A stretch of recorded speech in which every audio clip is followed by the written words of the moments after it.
We moved out at midnight. Stars shone over no man's land. A cool breath came off the dewy meadows. Mists shrouded the woods. We strode calmly into the beginning day, headed toward adventure, carried by our condition of strange readiness and a newly alerted courage. Pallid morning light lifted the contours from their slumbers.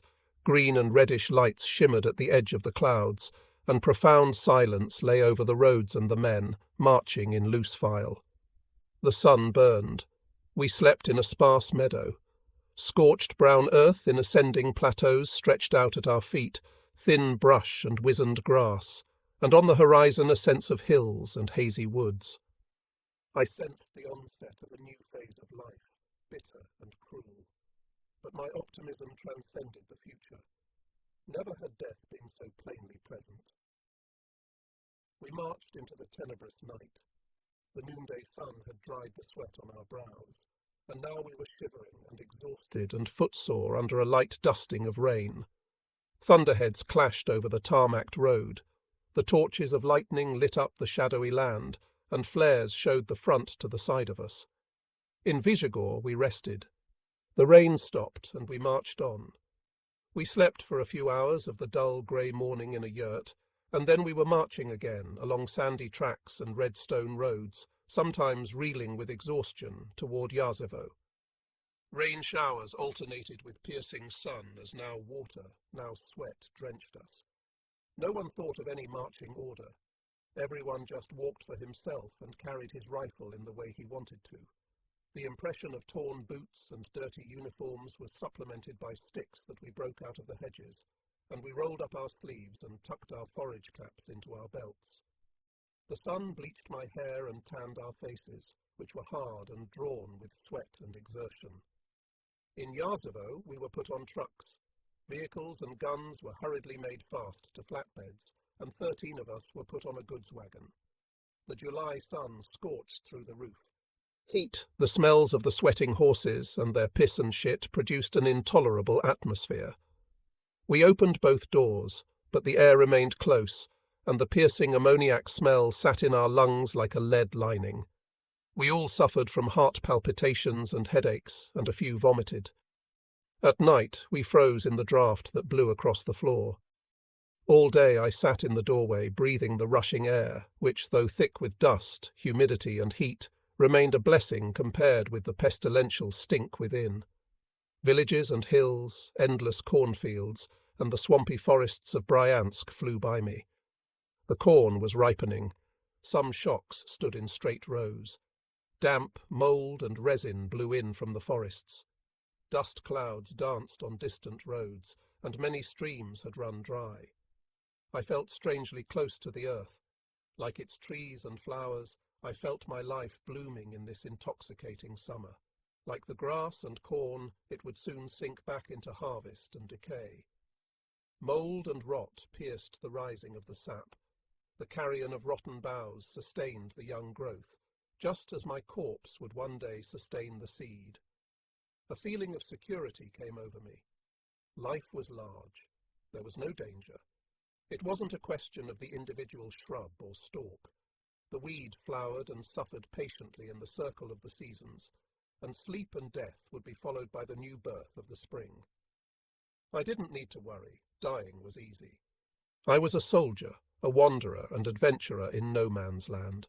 Spiritually I was free, and free in the face of death, no more lost to life than the blossom, fruit and seed of the rowan tree. We were set down in Berezovka. A baking heat scorched the land. Thirst tormented us along the march. The water in the streams and ponds was lukewarm and barely cooled our pulses. We drank it anyway, and no one fell ill. We strode through gold-gleaming country.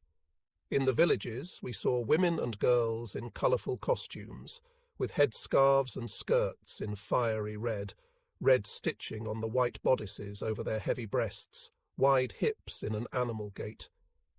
In their carved, almost slitty-eyed faces, the cheekbones were prominent. Black ribbons of hair fell across low foreheads. We met few men, mostly oldsters in picturesque rags. White beards, white hair framed their weathered features.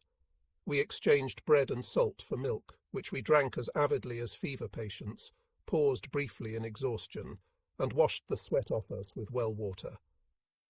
In the next villages we found houses wrecked by shells, cratered roads, saw far-off clouds of smoke, and heard the distant, confused hubbub of a battle. From the direction of Orel, alarmed old women and children peered out of their windows and shrieked when they saw our guns.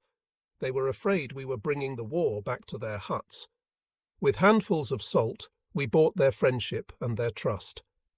They told us about the sudden appearance of the Red Army and the German counterthrust, and watched us go with frightened eyes. We moved on. Ravaged gardens, trampled fields lay beside our road. A forest took us in, and we were grateful for its thin shade, cooling damp under oaks and beeches, and the broken light in a clump of pines. We rested. I went looking for raspberries in the underbrush, found a type of moss I'd never seen by the seaside, stuck flowers in my forage cap and in the muzzle of my rifle. Ahead of us, in the blue-tinged forest, were the Russians. We marched along the country road, through meadows and swampy dells, where the occasional shell had landed.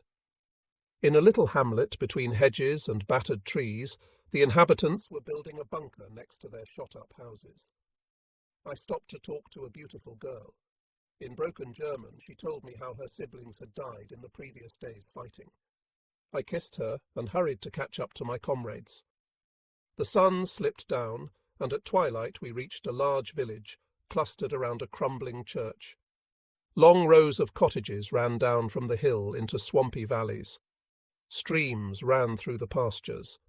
This was Mileyevo, our destination, the point at which the Russian breakthrough had been held. We were to occupy the neighbouring villages, make communication to north and south, and hold a new line. Dog-tired, we slept, with only a few sentries watching, and didn't know that it was only that self-same night that the Russians had withdrawn, no farther than the other end of the village.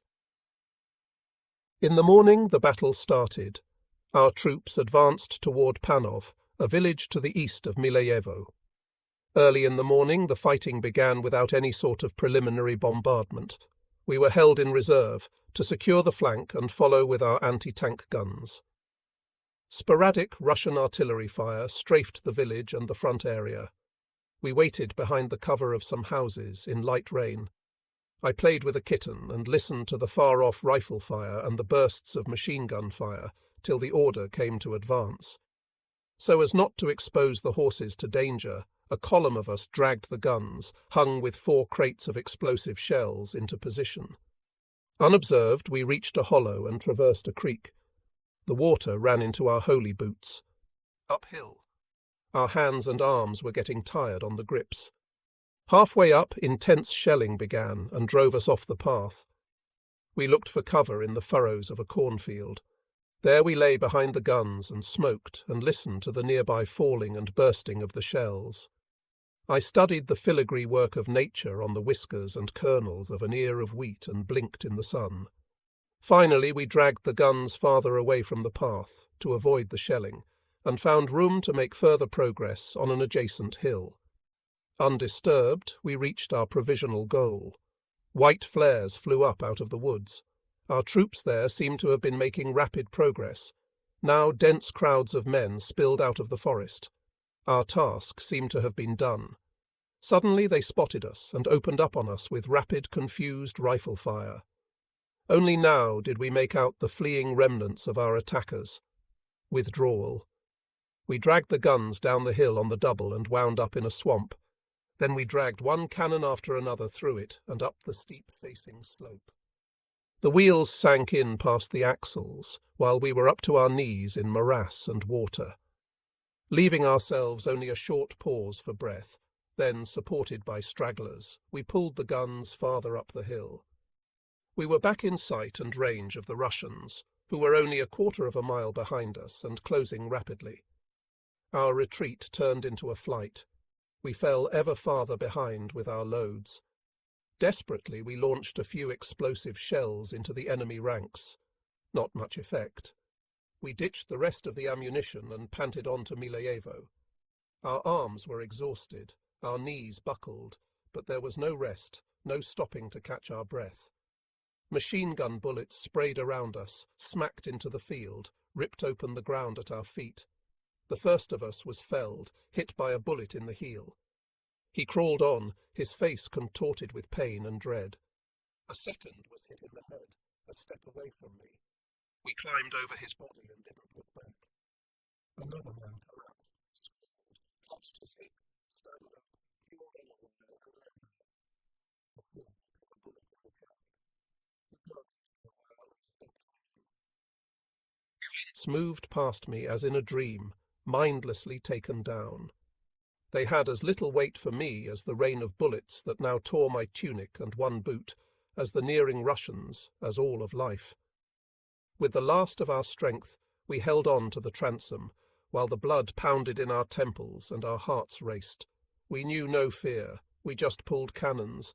Then the horses raced up with the limbers, and we fixed the guns on them, threw ourselves on the beams and barrel, and raced into the village at a crazy gallop. There the two of us who had survived set up the gun and collapsed, dead tired, into the grass. Our lungs throbbed, the sweat dried to salty crusts on our twisted features. The last of our strength drained out of our arms and legs. Now dread flickered in our eyes. The images of the last few hours flared up briefly and submerged in our memories. We said the names of those who had died. I was staggering between dream and waking, saw everything through a veil, yet somehow with excessive clarity, as if I were unconscious and also overly aware. At that point, no enthusiasm, no foaming sense of life carried me along. Everything was quenched, will and fear, mind and soul. All that remained was a mechanically adaptable being that recorded events like a camera and was also at the end of its tether. The night began with a cloudburst. We cowered under canvas, but the water got through and drenched our tunics, even as the last of the sweat was drying in our undergarments. We froze and trembled, smoked with fingers numb with tiredness and misery in the July night. We wanted to stand guard together, but toward midnight we both dropped off, sitting on the transom till the light of morning woke us. We failed to register the danger. It wasn't giddiness. Perhaps it was the adventurer's trust in the stars. Faith in God or fatalism, submission or stubbornness. In our exhaustion, apathy knew no limits. In grey, windy morning cool, a violent bombardment of artillery, mortars and anti-tank weapons set in against our rifle pits and half-fortified positions. The Russian assault commenced. In broad waves and loose bands, the Russians emerged from their positions on the edge of the forest, a little over 900 yards in front of us, and advanced uprightly along the wide slope. Either side of the road there was tall, overripe corn. Only in the hollow did pasture land recommence. Defensive fire from infantry cannons punched the first holes in their ranks, but our artillery had no ammunition. Our explosive shells smashed into the enemy ranks. Machine guns beefed up the barrage, but the Russians pressed forward, apparently oblivious to their losses. The first of our wounded were ferried back. The dead were piling up in front of us, and the two of us remained by the gun. In front of us the attackers were bleeding to death, but to the side of us the last of the infantry who had been pulverized the day before were also dying. There the Russians succeeded in pushing deep into Milayevo. Toward noon, the last of the enemy withdrew from the cornfield in front of us. We sent a few isolated shells after them. But either side of us, the battle was raging. The communication was broken. We were on our own. We wiped the sweat from our gunpowder-blackened faces, had the sensation of dipping our hands in clay and dirt, listened to the sound of battle that was slowly drifting eastward. A runner turned up. There too, apparently, our reserves had succeeded in repulsing the Russians and holding the line. We stared at each other. Our uniforms had both been holed again, but we were intact. I burst out into wild sobbing. For a long time tears ran down my cheeks, washing white streaks in the layers of grime and soot. I vainly had recourse to cigarettes to calm myself, but it was an hour before I recovered. It wasn't the nearness of death, or the intense experience of danger, or the dreadfulness of the fighting. It was relief that caused me to break down, the fleeting awareness of the appalling things I had experienced, and that took the soul out of the mechanical action, so that it resumed its own uncertain being once more. Several heavy anti-tank guns now began to bombard our position with large-caliber shells. I lay in my hurriedly dug rifle pit and, in spite of the proximity of the crashing shells, soon fell asleep. I was awoken by an intensification of the firing and a hail of splinters. I saw the Russians emerging from the edge of the forest and ran to my gun. On the way, I was engulfed by a shower of earth from my hole, which had just taken a direct hit. A second between life and death. We lay behind the gun, not daring to get up and shoot, as the enemy fire was getting denser all the time, and machine guns also pinned us down. Our foolishness in remaining in a position familiar to the enemy became our doom. The Russians rapidly approached. Now it hardly mattered whether we lay there and were overrun and cut to pieces, or if we died in a desperate attempt at self-defence. We opened fire. There were not many still standing when the bluish-white clouds of powder from the shells drifted away. Our detonations crashed into the general noise. There was still the shrilling of incoming ordnance. A splinter scratched my hand. I let the blood flow and went on mechanically reloading. The few riflemen in front of us were either wounded or dead. The last of the machine guns fell silent, and 20 yards to the side of us the attackers emerged from the tall corn. There had been a gun of ours standing there. Maybe all the defenders were dead. I picked up my rifle. My comrade yanked the striker out of the lock without looking up and stuck it in his pocket. We fired off the last bullets and fled. A blow in the back felled me. I picked myself up, felt the blood trickling down my hip, threw away my rifle and belt, and hurried on. When I found myself among the few survivors, I stopped. We were the last. We had already been given up. I pulled my tunic away and jerked the splinter out. An adhesive plaster would have to do by way of bandage. I took a dead man's rifle and shoved ammunition in my pockets.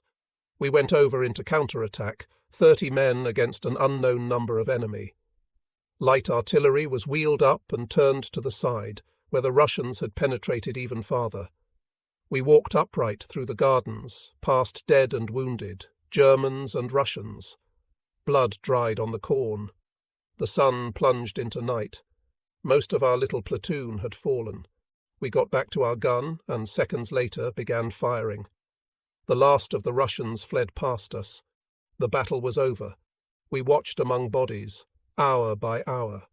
My wound hurt, but I was alive. The Russians didn't know how few of us there were when we risked our desperate counter, how few now returned dead tired to their holes, to lie and stare into the dark. The two of us stayed alone in our position. Reserves came. We were able to withdraw our gun to a reserve position. So doing, we passed the dead who had been brought together, fantastically illuminated by the light from a burning house and the torches of the flares. Reddish-brown bloodstains encrusted our uniforms. Black-red gouts of blood clung to shattered faces, hung on wild hair and punctured steel helmets.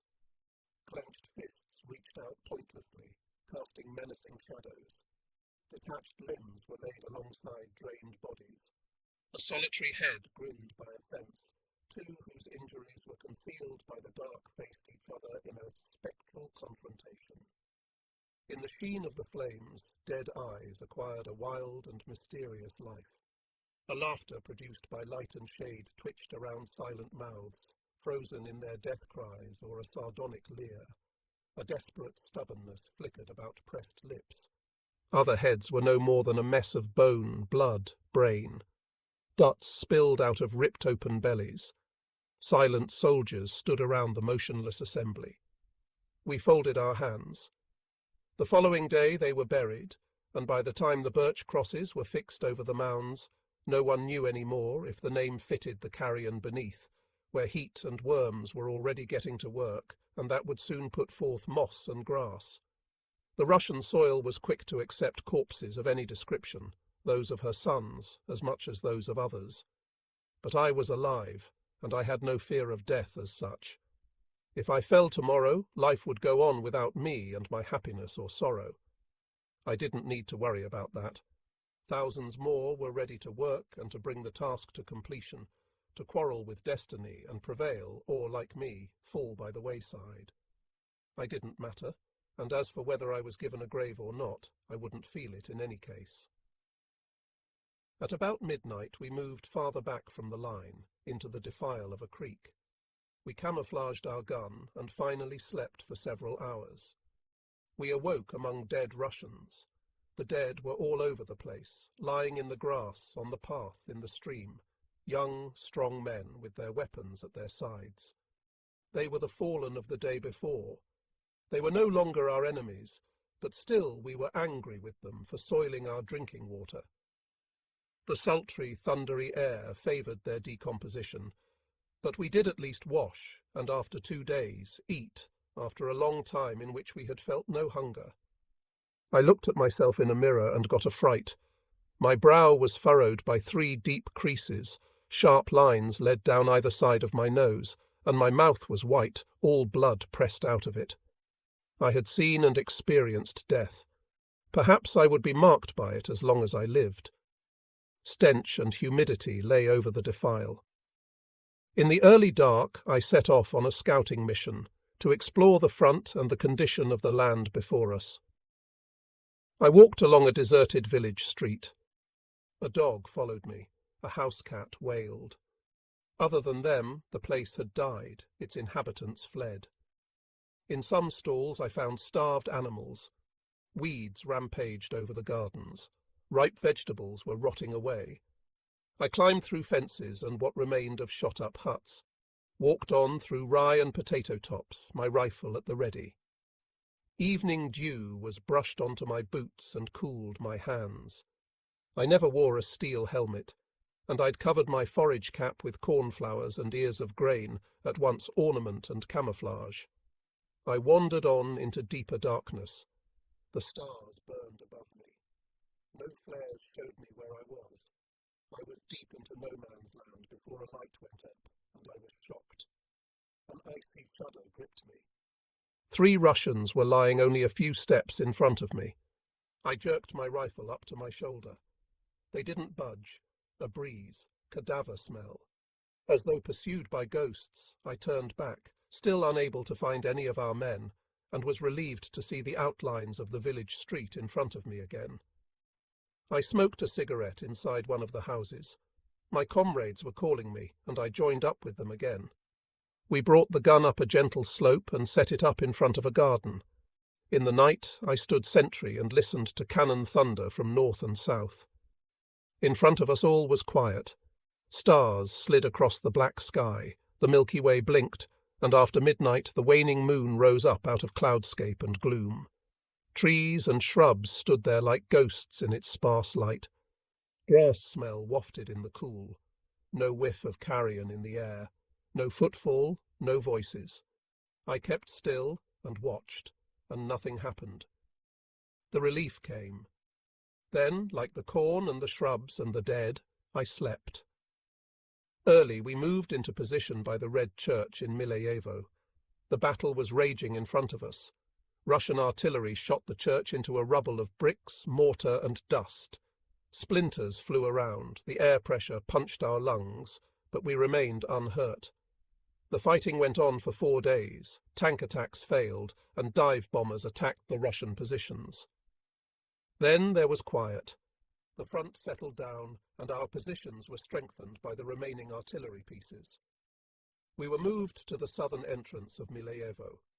Close to the creek we found a good, clean house in a flourishing garden, and we made ourselves at home. In front of us a meadow with a few alders and poplars extended into the forest. We had no neighbours, and only a few pillboxes between ourselves and the enemy. We, though, after the days of fighting, led a cheery and blithe life, roasted chickens and slaughtered a cow, fried potatoes and mixed cucumber salad, ate fresh carrots and played cards. After a brief shower, tropical heat began, and we spent the days lying naked in the creek. At night we were tormented by turnip fleas and bedbugs. Sleepless with the heat and the itching bites, we rolled around on our pallets and ended up sleeping in the open, till we woke up shivering in the dew and morning mist, with mosquitoes buzzing around us. We smeared flies on our bread and could barely defend ourselves. A storm softened the leaden atmosphere. Thick fog hid the landscape in the evening and didn't leave till it got dark. We kept watch while bullets whistled around us and smacked into the loose soil. During those nights, I felt a tingle of peril and adventure, like a form of electricity, an intensification of life that it takes war to provide. For even the wildest party or the boldest achievement in peacetime lacked the glamour of danger and the charm of proximity to death. My friend Hein had become close and dear to me. He was like fertile soil from which I grew. He worked with me and shaped me like soft wax. He gave meaning, order, and purpose to things. He firmed up what was real and scattered lies and illusions like chaff and didn't alarm me. I didn't run from him, yet I loved my life as deeply and passionately as never before. When the evening skiing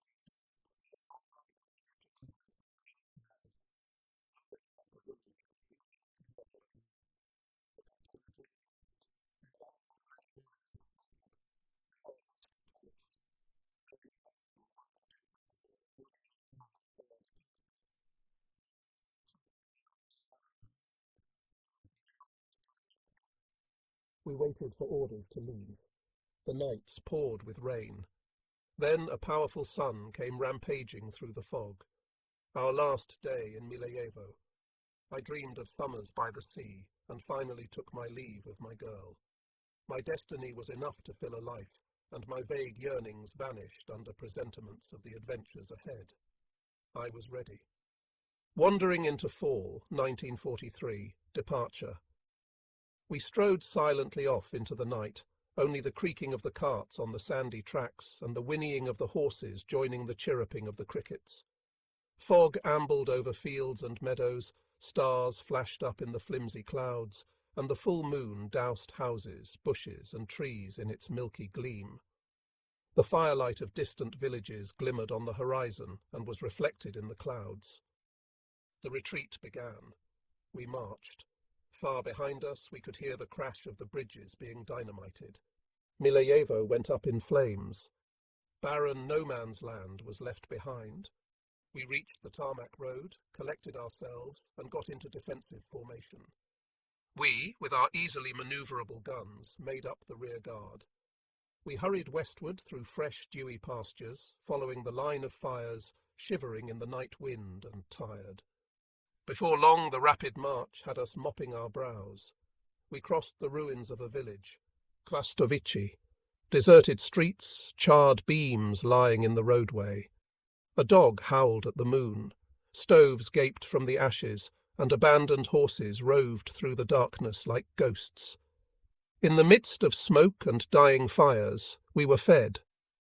Dull orange daubed the smashed stoves, collapsed walls, and scorched vegetation. A smell of burning filled the air, and a fine rain of ashes descended on us. We moved off. Our eyes were falling shut, and we gripped hold of the cart, leaned against the guns. We were going uphill. We made a stop at the edge of an orchard. We parked the guns under ancient beeches. We were not permitted to sleep. To the east of us, Mileyevo was ablaze. To the north, the dark, forbidding forests.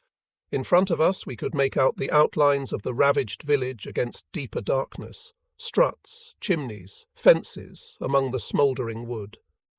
Death and destruction marked our path, our flight. We stood together, shivering in our coats, now struggling to stay awake, and now, with that strange alertness that comes out of extreme tiredness, talking in impassioned tones of indifferent subjects. We sang the wild, senseless songs of the period, songs of drink, adventures, and whores. And finally we started dancing clumsily, like bears, grotesque dream shapes in the Russian night. We were leading a ghost life, refugees dispersed across the immense land, and as we danced in Kvastovici, madness flickered around our foreheads, a dance on the ruins of the village as on the ruins of our lives, dazzled by flames, swaying in the wind like hanged corpses. Sluggish morning light seeped across the east. We found haystacks, spread out blankets, and slept till the sun rose and dangled over the devastation. With hot, fevered faces, with hurting limbs and swollen feet, we staggered on and were given a position to hold in a cornfield, facing the end of the village. There we lay down in the sparse shade of haystacks, tormented by heat and exhaustion, stung to bits by turnip fleas, feeling infinitely empty inside, and playing cards like sluggish, lifeless machines. We were degenerate, lousy, dirty, unprincipled, indifferent. We had long since lost all interest in life and the world. The Russians crossed Mileyevo and followed us along the tarmac road in long columns. We pulled back through deep sand into a defensive position. We went around barricades and minefields. The last abandoned houses of the village stood in ruinous gardens, themselves ruins. At the edge of the wood that had given us a little quiet and shade on the march out of Mileyevo into the catastrophe, we found waiting soldiers, sleeping beside their weapons, as though felled. We followed the road farther into the wood. Leaves and mould fermented in the midday heat. We disobeyed orders and rested. Overripe blueberries quenched our thirst. We came to the north flank, a line against unknown territory. The communication was broken. Our unit was all on its own. In the early evening we reached the edge of the forest. A chain of wooded hills surrounded us on all sides. We didn't know where we should point our guns. Apathetically, we threw ourselves down on the grass and slept, until we were woken by cold and damp. The earth quickly gave up the fire of the day. We shivered, covered ourselves up in hay and twigs, and went back to sleep. Once woken up, we huddled closer together, smoked, and stared at the round moon. Finally, we heard some muffled voices, the clink of weapons and the clatter of vehicles, and we were back with the rear guard. In thick fog, our spectral column slid over endless pastures, and we followed the tarmac road in an accelerated march. The morning dispelled the fog. We reached the remnants of a village, left our guns in a ditch, and slept till we were woken, this time by hunger. It was evening. The wide plain was deathly still, and the evening star shone over the hills. A red flare went up steeply into the brighter air, shattered into a shower of stars, and went out. The Russians were attacking Buyanovici. In an endless chain we saw their black shapes approaching over the hills, slowly growing larger on the horizon. Shells screamed over our heads, detonating behind us with a crash. We saw their impacts, grey-black, whitish, yellow-brown clouds of gunpowder smoke, earth and dust, heard the crash, mingled with the hammering of machine guns. We did no shooting ourselves. Artillery and infantry shells smashed the waves of attackers, dispersed the survivors, and a Russian radio announcer gave orders to withdraw. This battle struck us as being like an eerie theatrical, and we didn't understand it. An order came for a speedy departure. Contact with the enemy broke off. We remained behind in the village as a rear guard.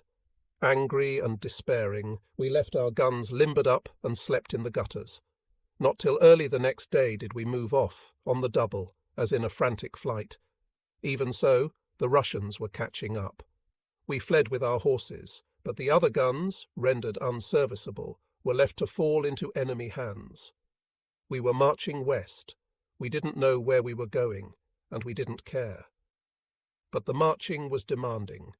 So many sleepless nights took effect, hung like lead on our limbs. Our brows were fevered, our brains flickered with dazzlement and exhaustion. Now a heavy, unabating rain set in. The roads turned to swamp. Tarpaulins and coats gave no protection against so much water.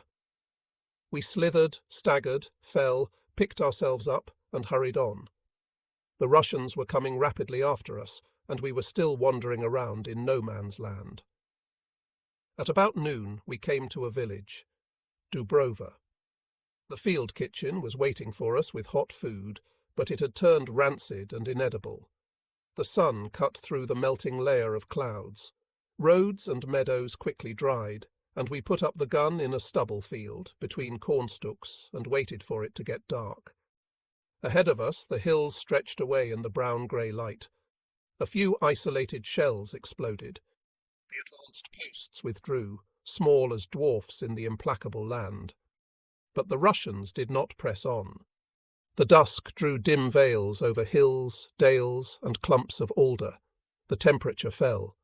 Behind us, Dubrova flickered in a series of rapidly spreading fires, like gold against the night sky. We strode behind the cart in the starless night. We were tormented by thirst. For days we had drunk hardly anything.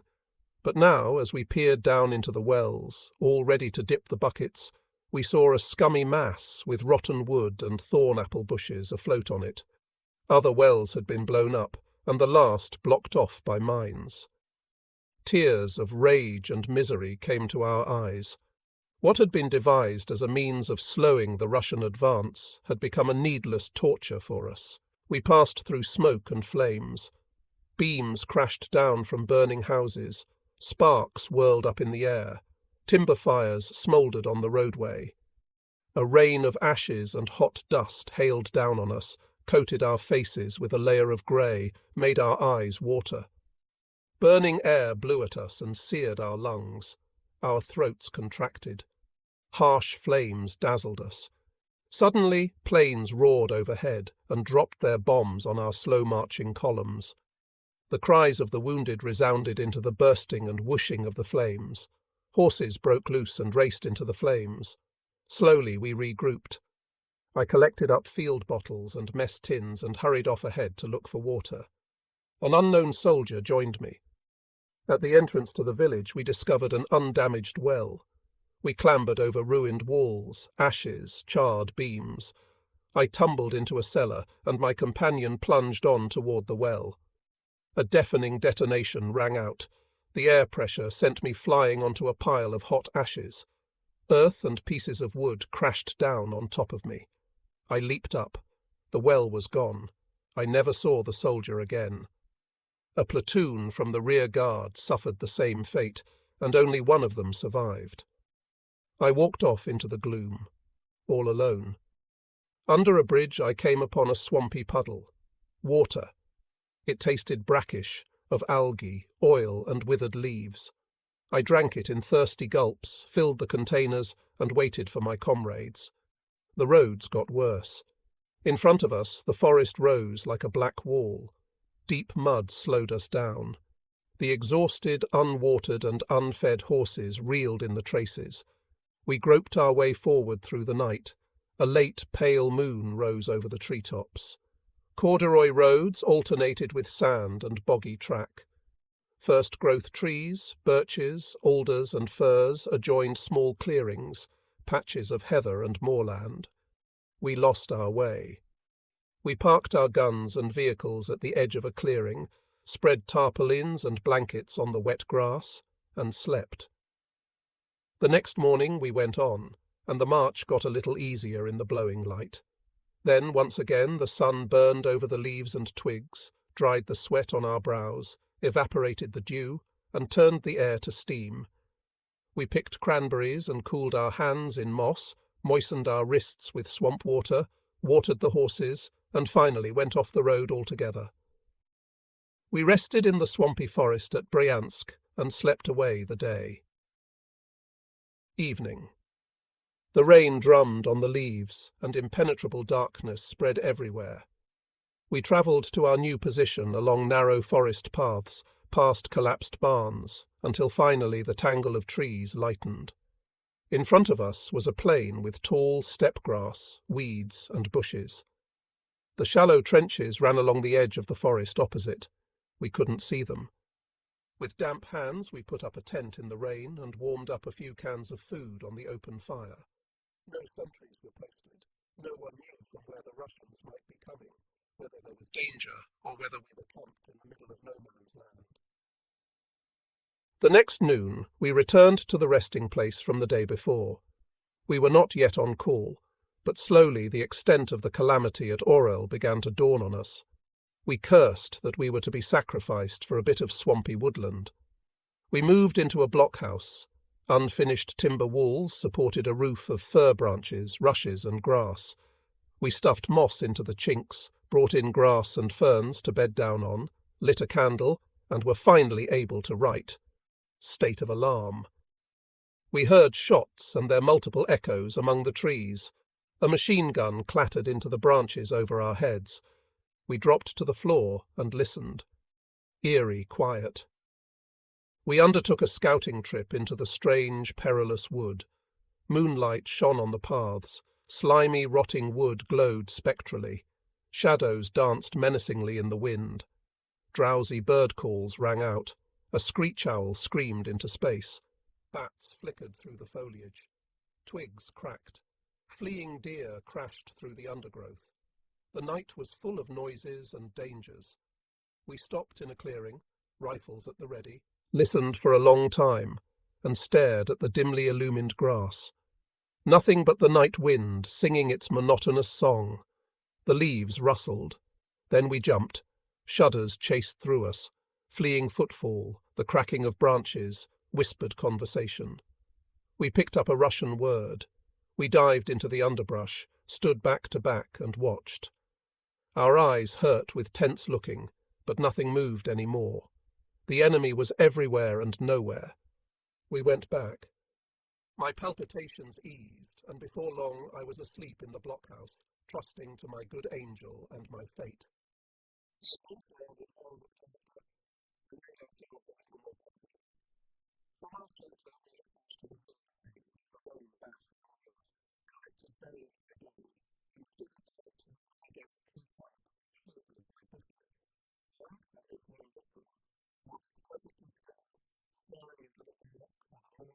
Of the forest, and slept uneasily, pursued by dreams. I read Rilke and Claudius, and at last I felt something like a yearning for my own life. Books, music, and peace. I collected mosses and lichens, swamp flowers and fallen leaves. Wasps and flies swarmed. Piratical hornets zoomed across the paths. In the evenings, the mosquitoes danced their complicated rounds in accordance with some obscure law. Under tall pines and beeches, firs and birches, rare oaks spread their crowns and established their Lebensraum. Alders, rowans and sycamores struggled for light. Hazel thickets, willows, buckthorns lined clearings and paths.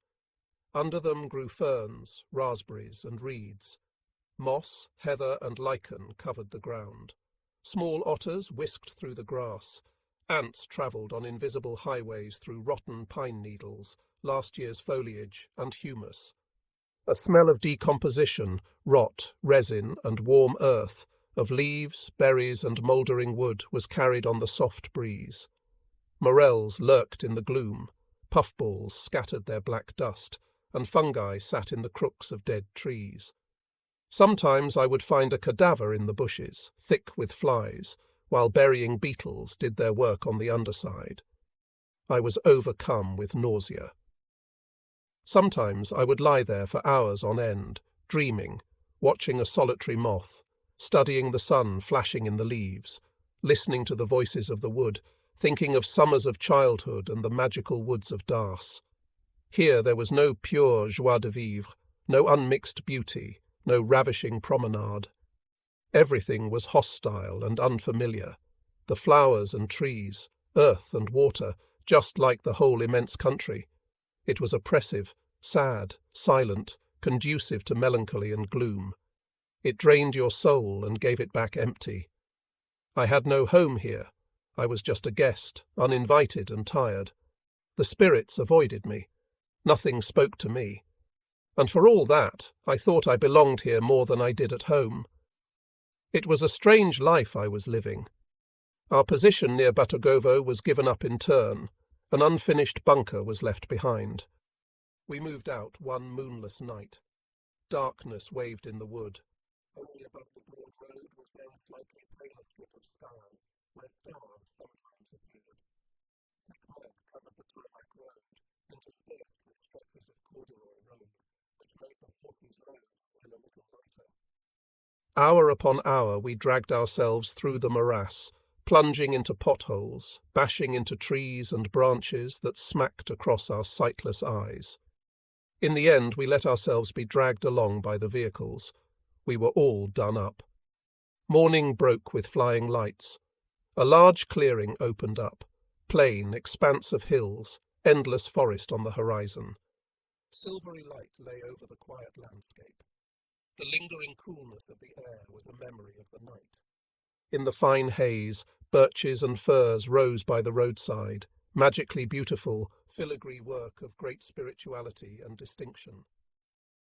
My tiredness disappeared. I saw the muted play of colours before daybreak, the mild beauty of the shapes, and suddenly I was once more in love with life and drank in the splendour and beauty of the earth with grateful eyes. Wheresoever fate might move me, however difficult the time might be, however miserable existence might appear to be, as long as I could sate my gaze on the plenitude of wonders and listen to the thousand voices of Mother Earth, no single day was wasted. Every hour had its own secret meaning and value. Unforgettable images came to me and stilled the hunger of my spirit. Dreams filled in what duress had kept from being realized. Unconsidered things germinated, and great events awoke the slumbering spirit. I needed only to walk, and life was mine. Great impalpable life that, like a beautiful and terrible adventure, grew and, in the hazardousness of war, came to its full charm and loveliness, and filled me to bursting, but didn't surf it, enclosing me in the great circle of being and transformation, along with the grasses and the wild beasts. This hour before daybreak returned me to my affirmation and my amen, to my fate and to the whole world. I prayed that I might never lose it. The whole landscape filled with light. Every little leaf was gilded. Every blade of grass radiated warmth. I was proud of my perilous life, of everything I had survived and endured, collected and thought. To live life in its entirety, with all my senses and all my intellectual energy. Nothing else mattered. And for a long time my pride carried me through the arduous days. We rested. Then we marched through an idyllic landscape of villages and fields into the evening. I still dream of the pale green foliage of morning and the silvery grey birches in twilight. We passed Verki and put up our tents by the mill pond. We homeless men soon felt at home anywhere. Rain showers blew over us. The candle flickered in the draught. We read our letters, wrapped them in our wet blankets, and stood sentry in cloudburst and night. The next day the forest took us in again, lighter now in the mild September sun. On mud roads we marched through a glade at eventide. 2 hanged men swayed on a protruding branch. A musty smell of decomposition hung around their stiff forms. Their faces were swollen and bluish, contorted to grimaces. The flesh was coming away from the nails of their tied hands. Yellow-brown ichor dribbled out of their eyes and crusted on their cheeks, on which the stubble had continued to grow.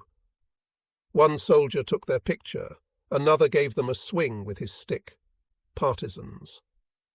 We laughed and moved off, along corduroy roads in the broad-leaved wood. Nightfall found us by the edge of the wood. We didn't know the positions and sent a couple of men out ahead as scouts. They were gone for many hours, missing. They never came back, and we found no trace of them. Stars shimmered through the birch tops. Night coolness drizzled down on us. We shivered with cold, hunger and fatigue, but no one dared sleep. I sat propped against a tree trunk and listened to the idle conversations. The voices softened, the words blurred to strange sounds. Fantasy wove her will-o'-the-wisp textures around things half understood. Snatches of dream melodies went by me, and then all was quiet. I awoke, alone, insouciantly fallen asleep in partisan country. I got a shock. With hurried strides I followed the path, looking for tracks of our vehicles, but without my rifle, which I'd left behind. It had barely grown lighter. An order had come through, and the others had forgotten about me. I caught up with them at the edge of the forest. The light vacillated in the east. Ahead of us the landscape climbed slowly. pasture land between dunes with exiled Mediterranean pines, sank into a valley, and rose on the opposite side with brown-singed heathland, steeply up to small conifer woods. That was where the Russians were. As it darkened, and in the cover afforded by some evening mist, we found some protective bushes and a half-made bunker. We concealed the gun and our wagon in the brush, spread out our blankets and slept, indifferent with tiredness, with no sentries, just behind the trench, on the road, like gypsies. Only the next morning did we find our designated position. It was among sand dunes near the front line. A young pine wood kept us out of sight, and there was a bunker there as well.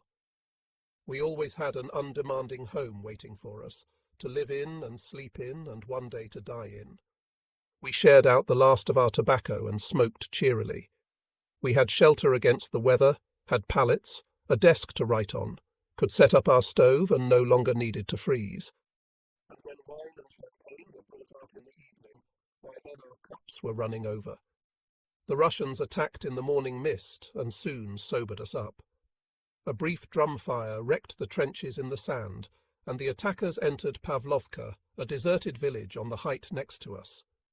Our infantry beat them back, and by midday all was quiet again. Quiet days passed.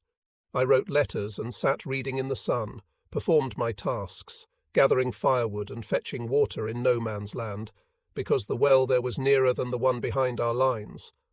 Often we encountered Russian soldiers with buckets.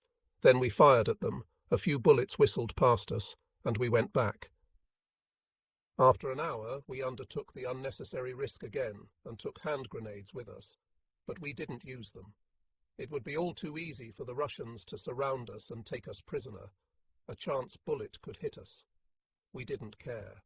We challenged destiny, as if to force a decision for or against us and our lives, return or death. But all we did was cause unnecessary excitement, and we didn't take our secret hopes very seriously anymore. We weren't sure if we could live without the war and without Russia. Even when a windy Sunday awoke my yearning for Darse, putting me in mind of love affairs and games on the beach, I still felt like an actor playing impossible parts. We were in a sort of berserk humour then. We mocked death and danger, distorted things, and drove all thoughts into the grotesque. Our scouting trips to the well became like boyish pranks, and we liked to annoy the Russians by parading our steel helmets over the rim of the trench. We dressed ourselves in comedy and irony, toyed with ridiculous turns of phrase, and came to depend on our silly hysterics. Under this mask, though, a tragedy went over. An inner calamity took its implacable course. I drifted into a spiritual vacuum. The last of my values collapsed. Goodness, nobility, beauty perished. My high spirits left me. The armour of apathy with which I had covered myself against terror, horror, fear, and madness, which had saved me from suffering and screaming, crushed any tender stirrings within me, snapped off the green shoots of hope, faith, and love of my fellow men, and turned my heart to stone. I was in decline, and I mocked myself for it.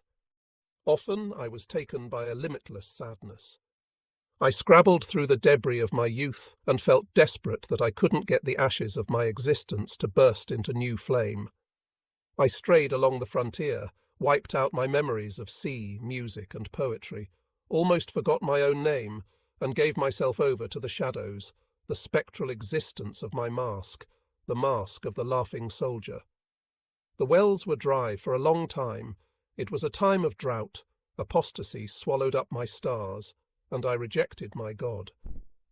I was shipwrecked by my fate, tossed onto a deserted shore with infinities ahead of me, the broken bridges of the past behind me, and, among 1,000 roads, not one to lead me home. Frost-candied meadows, woods, and hills didn't speak to me. I no longer understood their language. Only occasionally a wild yearning blazed up in me, and I was afraid that these wounds would never be healed. Not only paradise, but also hell was lost to us. Never had I felt myself so much of an adventurer in no man's land. Nothing new occurred. Everything was repetition. Danger and death, flight and wandering, fear, suffering, hope and loneliness, and plains, forests, fogs, and the heat of the sun. I had experienced them all so many times before. My life kept spiralling back to the same point. Emptiness and fullness alternated as formerly flood and ebb tide by the sea. At the beginning and ending of everything was the void. Nothing meant anything, not the war and not peace either. Freedom would never come, and a return home was just a dream. Mankind would continue to dance around work and bread, and even the ghostly dance of the fallen seemed to revolve around the golden calf. We, though, despised the men who stayed at home and hadn't experienced death, battle, and danger as we had, who hadn't put themselves through the worst, which was what made life so precious to us and often so shocking. There was a desperate pride in our position. At the same time, I bore in mind that I was fighting men I didn't hate, who were never enemies to me, who in their destiny were more like my brothers, and that I was only trying to perform an imposed duty, not unlike a monk serving strange idols, yet putting all his devotion and passion into his service and this order. What made us great wasn't what we did, but what we suffered. It was God's great game, and we had to be content to be figures in it. The world was wide, none of it went to waste. But the great life that was bred in war remained an illusion, a projection of death. In this way I wobbled between interpretations, seeing significance and contradiction, always in uncertainty and always in night. The forest position was vacated without a fight. We moved out in early moonlight and marched into hopelessness. It got cold. Fogs ghosted over the meadows, blew out of the trees with a dark, cavernous smell. In the distance, the flares of the rear guard went dazzling up. We lost our way in the foggy land.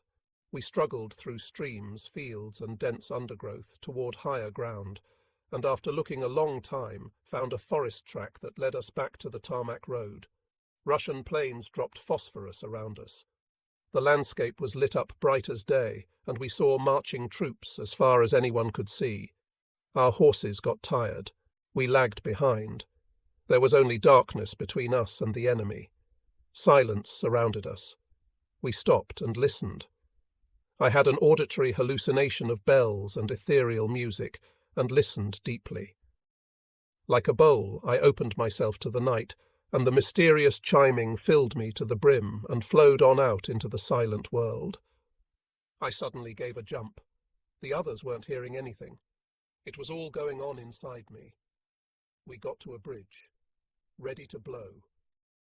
With savage shouts, we succeeded in driving the horses across the river, dragged the guns ourselves, and pushed the wagons. A mine, laid by our sappers, blew up drovers, horses, and the first of the guns. We didn't care. We understood that no one was expecting us to get through. Given up, left to our own devices, we hastened through no man's land. Repeatedly, we stepped up the pace, even as our legs were quitting on us. Mortar fire blocked our way. We waited, but the Russians didn't charge. Then we bundled together the last of our strength and charged behind the bolting horses into a hail of iron, earth, and tree boughs. We reached the last bridge. Alarmed soldiers motioned to us to go back. The fuse was already lit. No one on the other side dared go up and put it out. We stampeded across, standing on limbers and carts, shouting and whipping the horses, and on the other side hurled ourselves to the ground. The explosion covered us with splinters and lumps of clay, tore the air from our lungs, and scattered the horses. No one was hurt. We soon managed to round up the exhausted animals, and in the first light we reached the outer line of defence, set up the guns in the frosty pasture land, found straw, and slept. We set off before it was evening. Tracks, roads, always straight ahead. As a rear guard, we paused in an incinerated village. Somewhere ahead of us was a base. That was all we knew. We carted planks and beams to the glowing embers of a house, stoked up a mighty fire, lay down in the hot ashes, and slept. No sentries watched over us. From time to time the cold awakened us, and we chucked fresh wood into the fire, stared into the flickering flames, wiped the dust and ashes off our haggard faces, and went to sleep again. Roused by the whinnying of the horses, we saw the last members of the rear guard creeping past and joined them. I felt unwell and lay down on the transom, fell asleep on the gun, and woke only as we were bouncing over fields and stopping in a clump of alders. We found a spring, drank the ice-cold water, and rested. In the evening, on the Bolva, we found only trenches and a fire site, no bunker.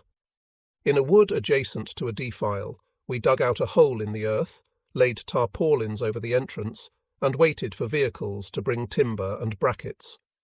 Through a gap in the bushes we saw the trench and a wide expanse of brown swampland in the fog, with the forest of Bryansk in the distance. That night the flares went both ways. We listened to the rumbling of tanks already having crossed the Bolva and unquietly waited for the day. At around noon, a sudden drumfire from tanks, mortars and artillery pieces began. It seemed to concentrate on the trenches and then brushed us in the hinterland. We huddled in our hole in the ground, barely protected. Splinters trickled down. Clouds and smoke and dust obscured our vision. A splinter struck me high on the temple. I saw the blood dripping into the sand, but was too excited to feel any pain. I got myself bandaged up and stayed with my taciturn comrades. No one dared look out. The Russians charged. We were in the focus of their mortar fire, listening to their unable to get to our gun, the path to which was open, and a chaotic scene of smoke and dust. A tank drove past us, and we retired to the end of the defile. The heavy weapons fire continued, machine guns hammered into it, and very nearby already, the short bursts of submachine guns. The scene resembled a boiling cauldron of sunshine, whirling clods of earth and gunpowder smoke. A couple of rifle shots next to me made me jump. A few paces behind me, a Russian collapsed. Others were creeping through the undergrowth. We leaped up and ran up the hill, through their wild firing and the occasional shell burst. One man with no boots, I with my gleaming white bandage. We caught our breath in a hollow for a few seconds. I was panting.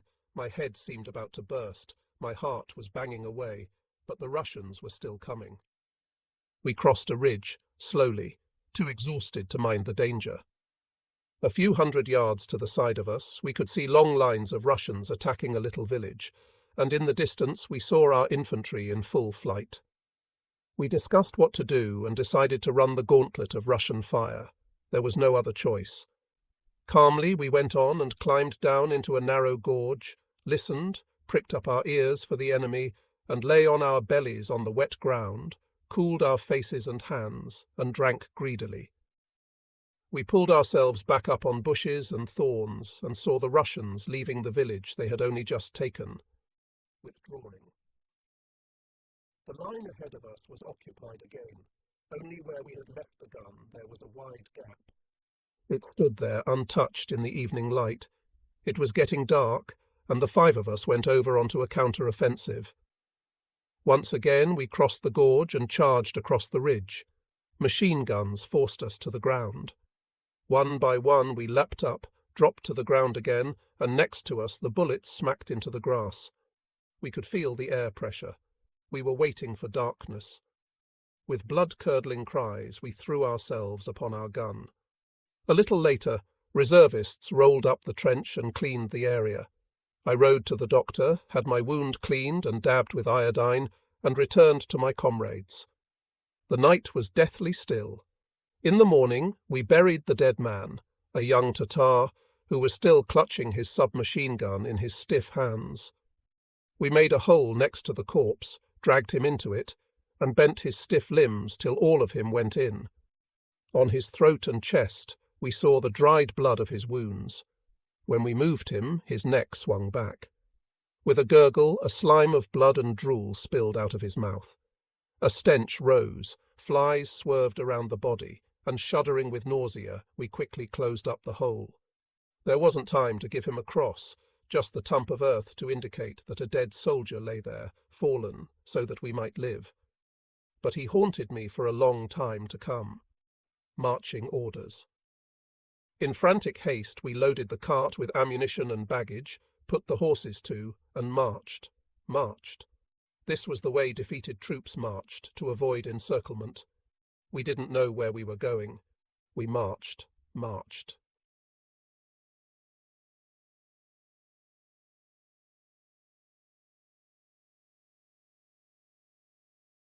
We marched through moonlit forests, over endless roads, plains and hills, till the day dawned.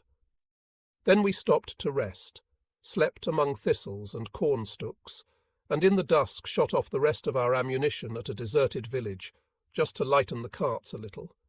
Ruined villages, debris and char marked our way. Behind us the last houses went up in flames, woods burned on the horizon, munitions dumps were blown up, and flares, shells and bombs went up like fireworks into the night sky. By our side were other columns, occasionally the populations of evacuated villages with their carts and animals, or else dragging their households on their backs. Old and young women, children, pregnant women, single men, barefoot in ripped shoes, with sacking wrapped around their feet. We overtook herds of cattle and sheep. An endless column stretched backward and forward, making all the time for the west. In some places the forest was already burning, a last barrier against the advancing Russians. The dawn burned like a planetary fire, with the terrible force of beauty. We got across the Desna. Our little band found itself in a great mass of fugitives.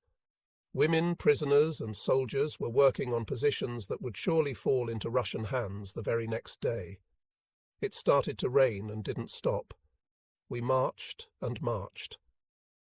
The day passed. Night fell on muddy, churned-up roads. Still we marched on. We found 3 hours of sleep in a ravaged village. Onward. We set off again at midnight. Day brightened. Low hill country, expanse of swamps, meadows, fields and pastures. Very slowly the landscape altered its aspect. We barely took in the rich villages and their beauty in the last light of September.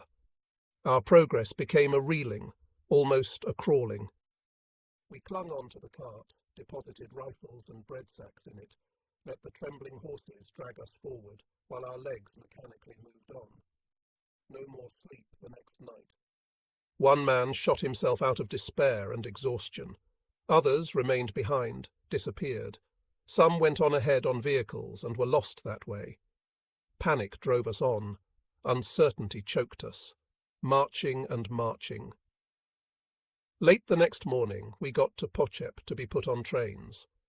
The Russians were still pressing. Pochep was due to be abandoned the very next day. We waited timorously at the end of our strength. We had covered more than 90 miles in 2 days and 3 nights. That was our flight. We waited to be entrained. Armoured cars, assault guns drove up the ramps. Trucks without engines, shot-up artillery pieces, useless tractors were loaded up, wedged tight and made fast, as train after train rolled westward. There was no room for us. The railwaymen were drunk. Train drivers and firemen slept on the tenders. We plundered the stores and canteens, loaded our cart with boxes of wine and spirits, looted tobacco and cigarettes, put on new uniforms, brought sweets, writing things, and soap out of the basements where the charges of dynamite had already been put down, and we started to drink. Most of it went bad, was destroyed, or fell into the hands of the victorious Russians. Carts full of planks, beams, coal and scrap iron were saved. We had to march. Our new destination was Unecha. We were in despair. Marching and marching. Noonday sun burned down on dusty roads. We followed the tarmac. Then we mutinied. With not many comrades, I climbed onto a slowly moving truck. Other units melted away. Only the drivers remained with their horses. The rest of us got away. No orders were capable of keeping us exhausted men back, and the desire to live broke out in us once more. We rode, and we asked no questions. The wind cooled our brows, and not until evening did we jump off. Endless columns of motor vehicles were dragging west on the tarmac road. Heavily laden troops marched more slowly on the side roads. We rested by the roadside and looked on the map for the village of Starosely, where we were supposed to overnight. Slowly, 5 exhausted soldiers with bleeding and inflamed feet, we followed a track through grassy hills and peaceful fields into the evening. The cool and silent country was already asleep. Lights blinked in a village on a hill. A girl pointed us the way. It was getting dark by the time we saw the first, houses of Starosely. We ransacked them for eggs, butter and lard, oblivious to the amazement of the women and the men's mothers. We settled in one brightly lit room, drew the curtains, got the women to light a fire for us on the stove to fix us supper. Reluctantly and slowly they obeyed, muttering to themselves. It was an odd feeling. We had no weapons. There were voices outside, whispering but excited. I drew my knife and went out. A group of young men were standing by the window, listening. They looked at me and asked in broken German if we meant to torch the village. No, but they didn't believe me. With heart pounding, I went out onto the street.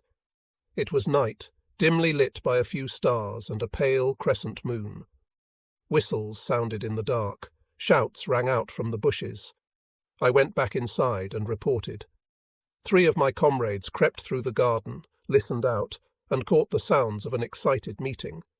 All of them were young men with sticks and scythes, now setting off in the direction of our house. The 3 men hurried back and told us. We had already broken up the chairs and other furniture, and armed ourselves with clubs and metal bars, and taken our bayonets in our hands.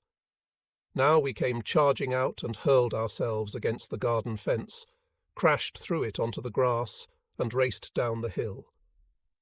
Shots rang out after us. We ran down the track and stopped only when we reached the bottom of the hill from which we had first seen the lights.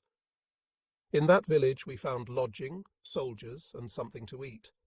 Our sleep was uneasy, but the partisans didn't bother us. I was troubled by dreams of flight, imprisonment, and death. Earlier I would sometimes see only myself wandering in the foggy land, and the spice of adventure affected these fights and travels too.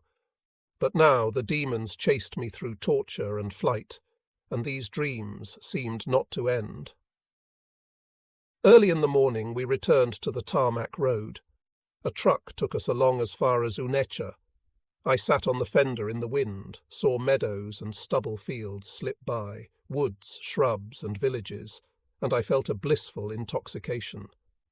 The adventure of being on the road, relying on myself, and free, the ride west, and my near escapes of the past night transported me into a mood of exuberant joie de vivre.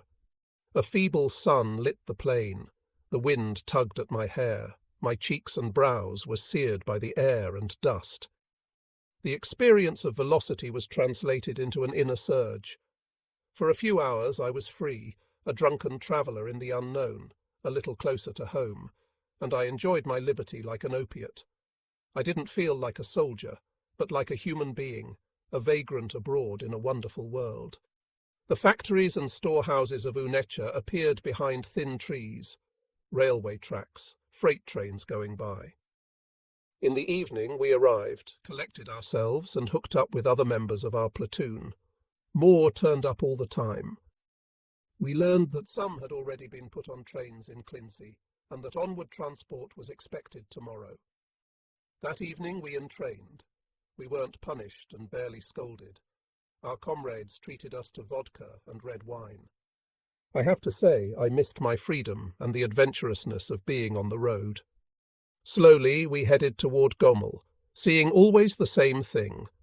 Harvested fields in a storm, smoke clouds on the horizon. Russia was turning into a depopulated, smoking, burning, wreckage-strewn desert, and the war behind the front bothered me still more, because those it affected were non-combatants. I was partly responsible for this devastation and the grief it brought the people, responsible like all the nameless victims, like all the soldiers. I had almost forgotten that there was anything besides war and flight. I no longer dreamed of going home. Ahead of us a bridge had been blown up. The train stopped on the middle of the line in an endless chain of transports. Squads of sappers worked feverishly to rebuild the bridge.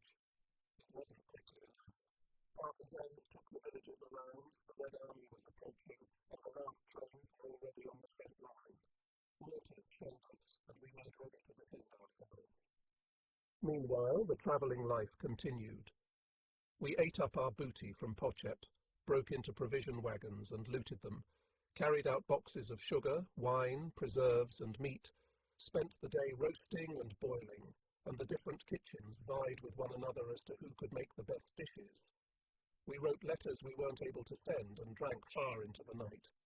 We sang over claret and liqueurs, vodka and rum, plunged into intoxication like doomed men, talked drunkenly about sex and science, reeled by the railroad cars, sat outside over campfires, were made ill by the cheap spirits and the sudden rich diet, and carried on anyway, made grotesque speeches about war and peace, grew melancholy, talked about our lovelornness and homesickness, started laughing again, and went on drinking, whooped and skipped over the rails, danced in the cars, and fired into the air, made a Russian woman prisoner dance naked for us, greased her tits with boot polish, got her as drunk as we were, and sobered up only when we reached Gomel after 5 days.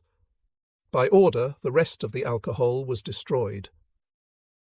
We rode via Zlobin, Mogilev and Orsha to Gorky. There we detrained. The flight was over. Now began the trench war to hold the line of the Dnieper. October sun decked the country in pallid gold. A cool wind blew over hills and fields. The grass yellowed. The blue air was redolent of damp earth, and a clear day passed. We were marching to the front. In the evening we rested in Andritov. We lay around a fire of turf, wood and straw.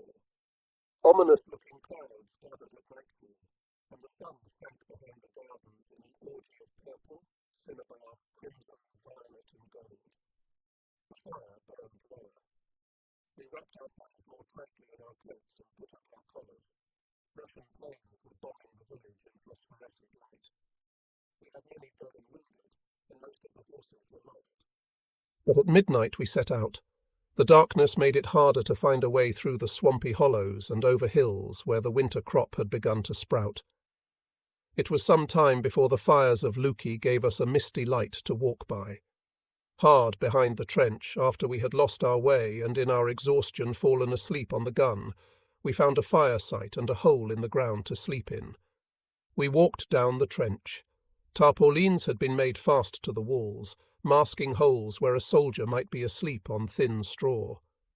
The night frost glittered on the ground. The sunny days brought with them a fresh wind and the evening's damp fog. The defenders often watched through the night here. Their guns rested in narrow rills. A small depression in the clay contained food, ammunition and smokes. There was one more base ahead of us. Calmly we carted up beams and boards, built us a bunker and slept, barely watched, while north of Lenino a battle was already raging and Russian storm troops appeared at night in front of our barbed wire. The front was quiet. We felt quiet as well. Time dribbled through our exhausted hands like sand. We could see no specks of gold in it.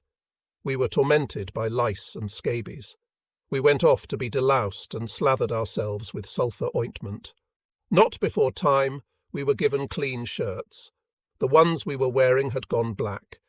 And so we moved into our winter quarters. Drum fire ravaged the trenches and woke us from our tangled dreams. Shells from all sorts of weapons were going up, and their detonation, impact and whining approach made a single monotonous hurricane of noise. We threw ourselves into the deepest trenches. Earth and shrapnel struck our steel helmets. Even I replaced my forage cap. Only for seconds at a time did we dare look out into the fog-hung no-man's land. Nothing there stirred. Hours passed. The bombardment was unabating. We noticed we were at its focus. The Russians were already charging. Wave after wave of them flowed out into the valley and soon dipped out of our sight. We launched a few shells into the places where they were massed, plunged away from the gun, lay in wait, hazarded another race against death, all until night instituted a pause in hostilities. The Russians had broken through 1/2 mile to the side of us. It froze. Our temples. We pulled the gun into the gully, got help, and lugged it up the hill. A group of stragglers passed us, going back. The last. None spoke. The wheels dragged on the grass. A few shells whirred over our heads. We took a breather. A pair of us went back again. Slowly the Russian flares got closer. They were moving forward along a broad front into untenanted space. We stopped at our bunker. Muffled voices sounded somewhere, not near. It was a suicidal adventure. I lay down with my rifle, safety catch off, and my pistol in hand. My comrade fetched our bread sacks and packs, brought the blankets out. We made up our packs. The voices grew louder. They were very near now, and we could make out Russian words. We picked up our things and ran into the gully. Shouts and rapid fire from submachine guns followed us. Shadows, outlines loomed over the heights. A fireworks display of flares lit the scene as bright as day. We ran on, tumbled into craters and ditches, stumbled over dead, and finally got back to our new position. With a few more shells, the battle ended the next day. We were saved, or rather, we had been conditionally reprieved for an unknown period. Quiet days passed. There were the after-effects of terror. I kept seeing in front of me the wall of fire, smoke, earth and dust that we had lived and fought through. There was no escaping these visions, and whoever got away with his life would wear the burn scars of those hours as long as he lived. I had once again experienced the war in its full horror as an apotheosis of devastation and death. The blood dried in the clay and disappeared underfoot. The dead were buried. But after this experience, it wasn't possible for life to go on. No one who had been through this could ever be a human and a son of God anymore. Yet things went on. They had to be born and gotten over. My will to live reawakened. My resources of mind and spirit stirred once more, as though replenished from some mysterious source. I wiped those days and nights from my life, buried them deep, as though they had never been. I built a bridge across the chasm of that time and started a new life on the other side. We were found a calmer position. For a few days we had quiet behind the front. Once more we walked in fog and through the night. We hardly noticed one another. We were shadows, conducting spectral conversations and heading into the light. The air was heavy with moisture and cool, and the brassy music of the front rolled back to us. The night was without danger, and our position was good, a long way behind the firing trenches, a warm and fully built bunker. And there we moved in. A few rainy days went by. At the beginning of November it snowed for the first time. The howling gale drove the wet snow over the grass. Our stove was burning. We listened to the crackling of the wood as it crumbled and the humming of the wind. The snow on the hill melted before it got light. We grew quiet. A fire, a hut in the rainy country, were always there for the wanderer. God saw to the beasts of the field, and he gave us his tender blessings at the right time. Battles and death recurred, but there were pauses periodically as well. Out of danger and pain, new ore came to the soul, and it was up to us to smelt it first into steel and then into gold. Even if we buried the faithless stars in iron coffins, still we carried light within us.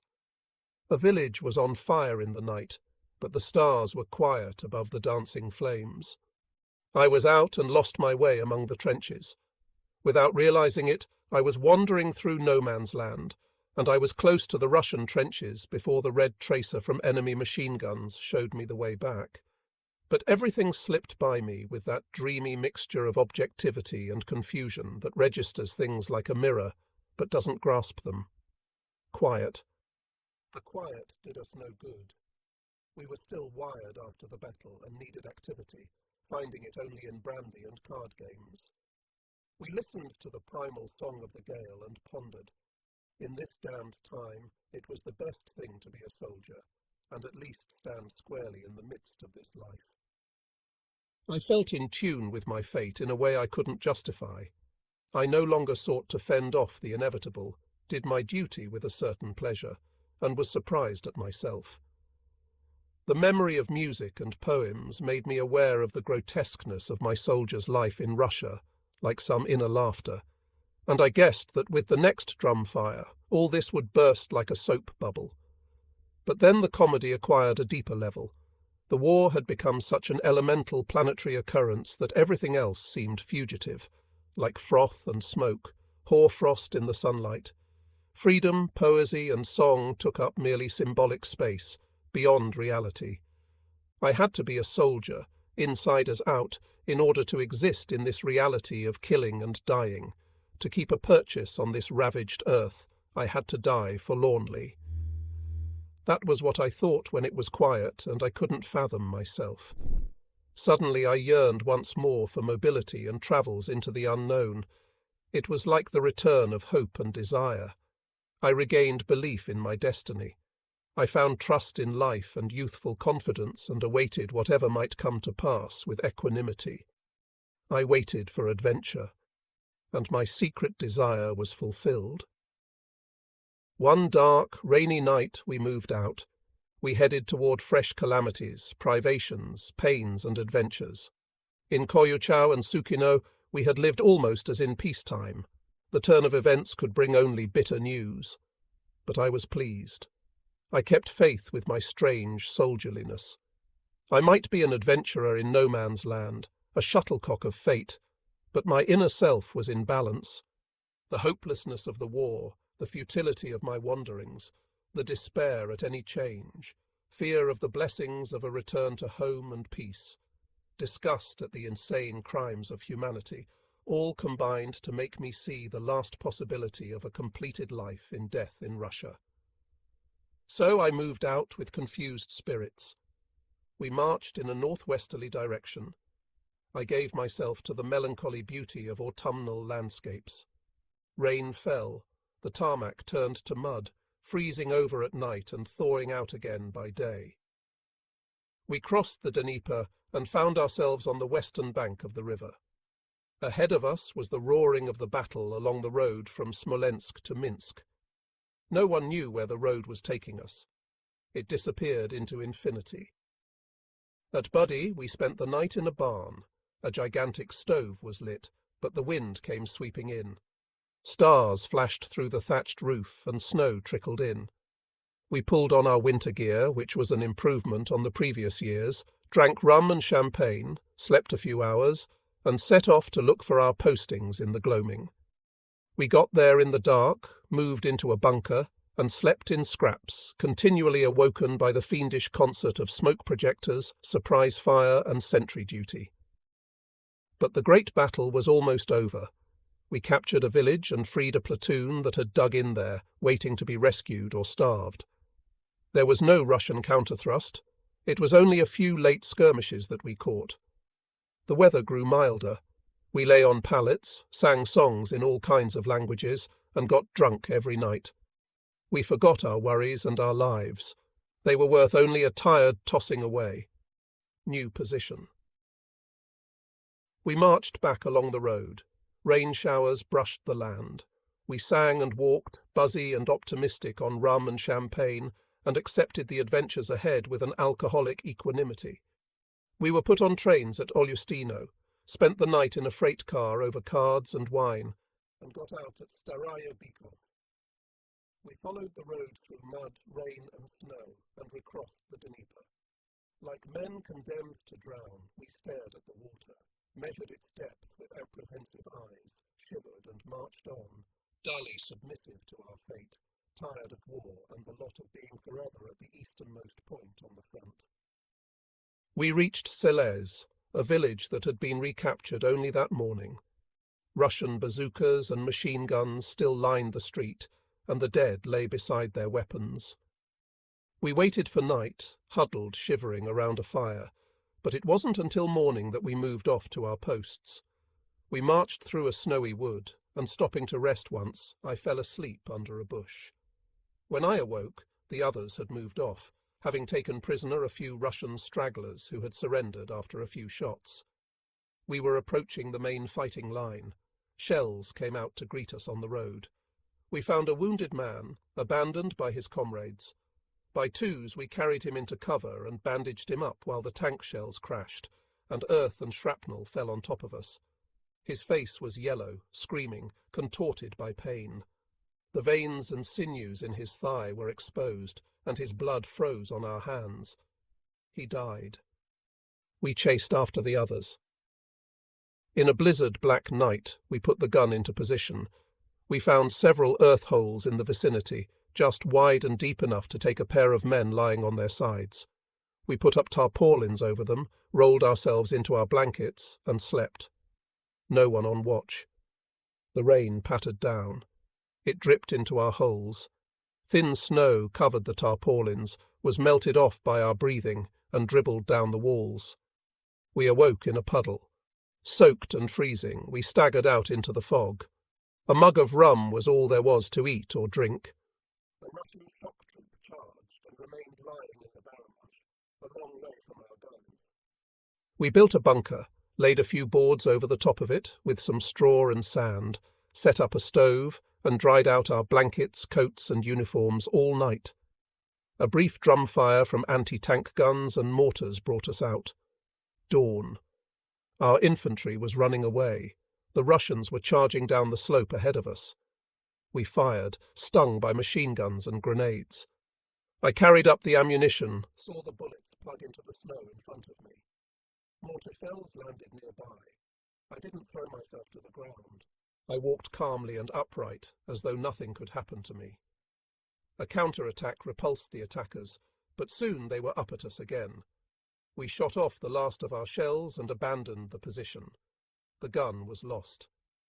Calmly, by pairs, we walked to another gun 1/2 mile away through machine gun fire and isolated rifle shots.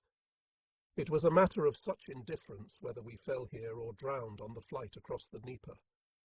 We talked about Baudelaire. Sometimes we calmly lay down, waited for the firing to abate, and went on. It was a form of madness. The last man at the other gun was waiting for us. His face was bruised and swollen from flying clumps of earth. Cadavers lay around, and the rain poured off them. Flesh and brains were stuck to the walls of a hut.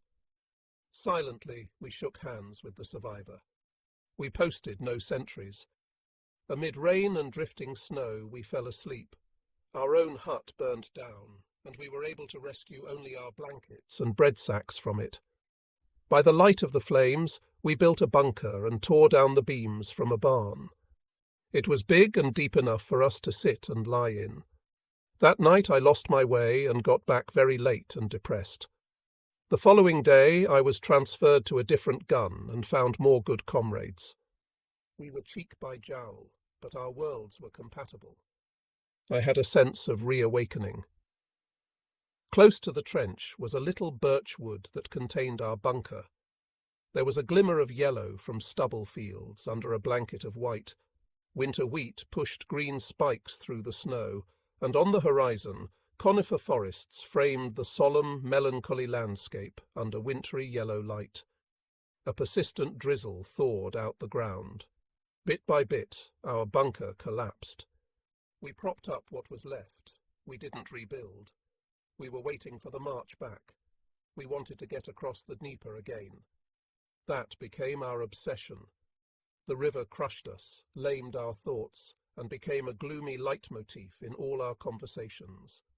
Sometimes we paid calls on other guns, huddled close in their holes, sang and argued the toss about war and peace, defeat and victory, and got drunk almost every night. I felt more like a soldier than ever, but like a warrior from some future empire, a secret intellectual process that was profoundly antipathetic to war. I wore my mask, as required by the time, and dreamed of a hermit life in a vine-grown monastery cell somewhere on the edge of the world, with the din of the world only distantly audible, and standing in some intimate relation to death, but quite different.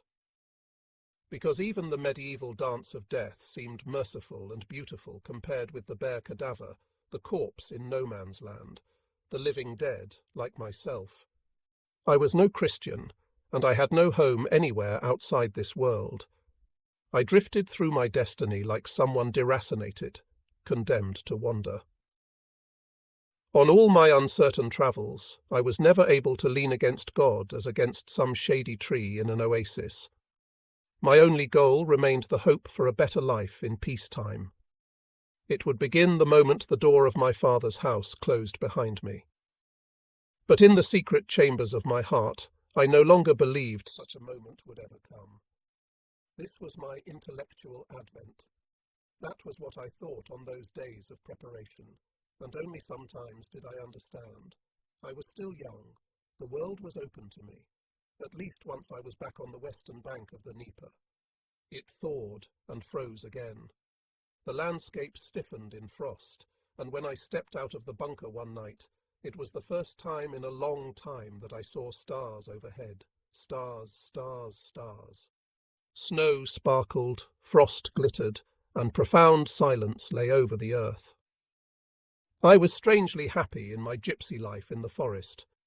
In December, in the open air, a good friend to trees and clouds, the wind singing in the twigs, the smell of snow, resin, and forest floor wafted up.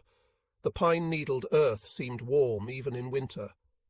I need ask for nothing, worry for nothing, could dream and hearken undisturbed. This life rejoiced the adventurer in spite of himself, and the privations were not difficult for me. In the dusk, straw and hay fires burned in long rows on the opposite bank, silent signals as night fell. They reminded me of the lit-up towns on the other side of the river where I had been born. Even destruction could create magical pictures, and so, with my old fondness for paradox, I thought of war as an aesthetic problem.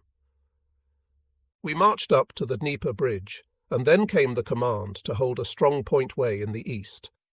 In a mild blizzard, we crossed the Ukliast, a frozen swamp with few discernible paths, over man-made channels and pontoons into the unknown.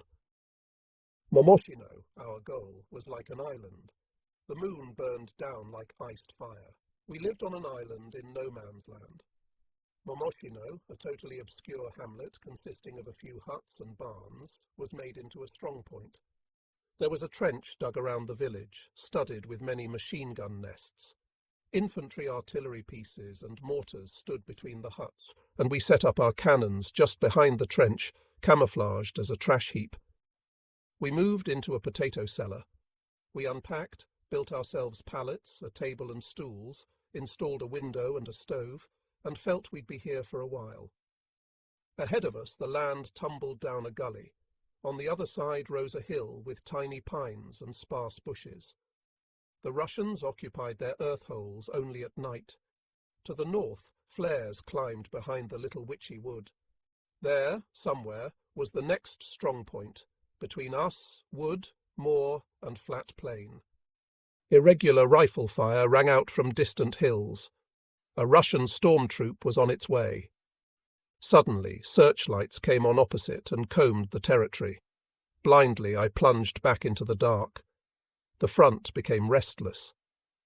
An hour later, heavy fire sounded from the north, from the direction of the Dnieper Bridge.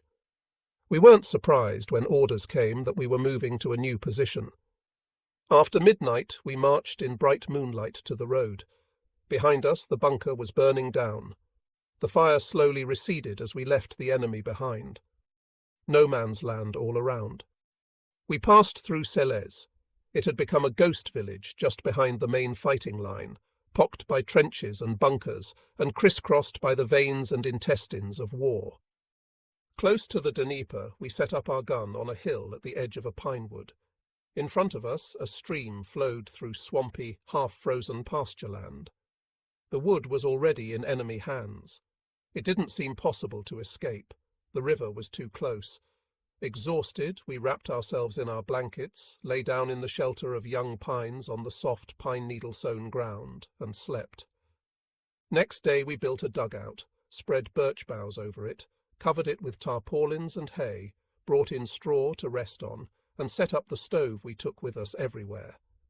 We weren't able to sit in it, and the stove didn't generate much heat. But we had a roof, at least we were sheltered from snow and wind, and we slept well. We woke up with rheumatic pain, alarmed by shots, shouts, and cries for help. Our rear guard appeared at the edge of the wood, fled across the swamp, pursued by the Russians, until they found shelter next to us among the trees. We lobbed out some shells, laid down a machine-gun barrage. For all their superior numbers, the enemy withdrew. In the grey, icy winter, we lived in the open air. In the pine wood, we were out of sight of the Russians. A bit of frozen snow still lay in the hollows, and we easily bore the cold. No one bothered with us. Only the field kitchen visited us at night, and so we were the only free men around at the time. Toughened and lazy, we let life do with us what it would. Note: gap in the manuscript, where the enemy's scout parties would rendezvous at night. The field kitchens would come up from the south in a sort of convoy, closely guarded under cover of darkness, and still there were always losses, wounded, killed, and often missing. The Russians took a lot of captives. They were no longer killing them, as they had once done at Mileyevo, and we, in daily expectation of such a fate, were now less worried about it. We were living on a sort of island in a Red Army sea. Sometimes the Russian scout parties would stroll through the village quite unmolested. Often there were little skirmishes. We were on alert day and night. The houses were vacated one by one, were hit by incendiaries or burned down, and even the new moon nights were bright with flames and distant conflagrations. So close to death, on the dividing line between a soldier's freedom and falling into enemy hands, I took to writing out my Russian adventures once more. Night after night. Outside, the sentry's footfall crunched on the snow, machine guns barked out, isolated shells whistled past. Russian nights, and I felt so much at home. Advent and Christmas passed. I stayed up, lived in my memories, and wrote. Some mornings I went to pick up mail and orders way in the hinterland. It was like visiting another island. Daybreak. I wandered silently in the foggy land, and the road was broad. Somewhere other grey-clad pilgrims were travelling into infinity. Overhead the stars were twinkling out. The road seemed to go on forever. Birch trees and conifer woods left ghostly intimations of themselves. All things had a wondrous form, but the landscape remained dead. Mute. Only the fog drifted. Deepest silence surrounded my tracks, as if I were somewhere in space. Behind me I heard voices, messages from the past, indescribably remote. But the wintry land came to life. Bushes and stars reached out their hands in friendship. Snowy light and fog disappeared. Morning air blew on me like God's breath. I was alone, and a melancholy sing-song chimed in me. The snow barely crunched underfoot. The wind played in my hair. I almost had to force myself to remember that there was a war on and that I was a soldier. I believed in my destiny once more, and in what was irreducibly human, some angelic force that was stronger than everything contrary, a sanctuary preserving whatever was best and most characteristic in me across the gulf of the years. Christmas passed like any other day. We drank a lot, but we didn't celebrate. The year fell back into God's hands. A new one came trundling out of the basket of eternity. Only dreams remained, dreams of returning home and of peace. We were still living in the subterranean soldiers' town of Momoshino, and compared ourselves with those monks in India immured in magical temples and forests. Existence pressed in upon us and marked us. The soul built wall after wall around itself and concealed itself from the din of history. It was like a dream. It was true in some magical sense. Like sleepwalkers, we passed over the mystical bridge of life. But all around us we heard the grandeur and the decline of the West. Adventurers' blood pounded in our veins. Our curiosity about foreign parts was satisfied in abundance, and only homesickness remained true to us in the end. We moved out once more. The Russians had broken through. We could hear the sounds of a battle to the rear of us. We marched. We wandered through the smoke and flames of Momoshino. Fires were reflected in the snow. The night gleamed blood-red. We stopped at daybreak, and in the evening we moved into position in a wood near Malokrasnitsa. I became a runner and had more sleep and more time. A light conifer wood. We were near its edge, under continual fire from machine guns and shells. The Russians didn't attack, and one of our storm troops got no farther than no man's land. The winter grew severe. Hoarfrost ornamented the trees like the soul of the twigs suddenly made visible. I loved the wood. The snow on fir and pine in golden sun, hoarfrost on full moon nights, and a baffling disquiet often sent me out at night. I loved life, winter, and danger. It was as though I were now bringing in the harvest of a long and productive time. I had become an adventurer, a wandering mendicant, a vagabond. The war sent me hither and thither like chaff. There seemed no end to my wanderings. But I loved life, winter, and peril. Whatever I lost was really gain. What I saw in loneliness and grief acquired a magical meaning. Whatever I had failed to do was completed, only bigger, and whatever I beheld struck me as being my own work. I stood there calmly. The earth fell into my open hands, and God was near to me. Time and eternity rushed past me. I loved life. Sleigh rides. I flew through the forest. The wind blew and soared in the branches, the horses panted, and the night became a dreamy, drunken revel. Frightened travellers jumped aside. A dusting of snow flew up. The runners creaked and crunched. A bold song was on my lips. Like clouds and stars, I chased through the sleeping land, plain, solitude, ravished by youth and speed. There was no end in sight. Yearning plunged into the distance. Frost caught in my hair, rushing passage as on a sleigh in space. An intoxicating feeling came over me, a burgeoning sense of life, the limitless, exuberant pleasure of being in the world. The freedom of an hour in the Russian winterland. I loved life. Years charged by, death wheeled over the earth, God and his stars perished in the west, and there was war on earth. I was a soldier in danger and in pain, a wanderer, a traveller in space. But I loved life. Pause. Pause. A furlough, a leave, home, home. But it was just an interval. The war went on. Once more I went out there. I loved life. The war began, and we saw God and his stars perish in the west. Death rampaged over the earth. He took off his mask, and his skull face grinned, chiselled with dementia and pain. We set out into no man's land, saw him dance in the distance, and heard the throb of his drums at night. And so he brought in his harvest of corn and tares. He transformed us with his being. He showed us other names and dimensions, and his dreams marked the picture of our time. His shadow fell across our path. His thoughts filled the spirit of the seeker, and sadness, suffering, and fear sprang up from the seed he had sown. Forced marches and dangers gave rise to adventure, but the conversation of the angels stopped at our graves.